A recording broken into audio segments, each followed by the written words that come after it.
पण अध्यक्ष महाराज, एकीकडे महाराष्ट्रामध्ये अनेक गोष्टी करत असताना एक OYO नावाची एक हॉटेल चेन तयार झाली. अध्यक्ष महाराज, मी आता येताना बघितलं की शहराच्या 20-20 किलोमीटर दूर एका निर्जन ठिकाणी OYO, आणि मग मनात शंका आली की हे OYO हॉटेल चेन काय आहे.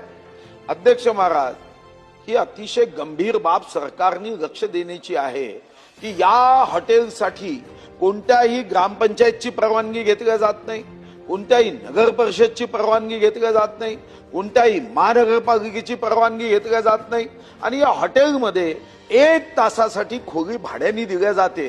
ही कशासाठी दिल्या जाते हा एक पोलीस विभागाच्या अभ्यासाचा विषय आहे की OYOच्या माध्यमातून जर 20-20 किलोमीटर मध्ये कोणीच प्रवासी जाऊन राहत नाही, हा प्रवासी तिथं गेला तर मग त्याचं अर्थशास्त्र कच्चं आहे. कारण जाण्या येण्याच्या टॅक्सीला इतका खर्च येतो, त्यापेक्षा शहरातल्या एखाद्या हॉटेलमध्ये राहणं हे जास्त परवडतं. पण OYO मध्ये जेव्हा जातो तेव्हा खरं तर संस्कृती रक्षकाचं सरकार आहे.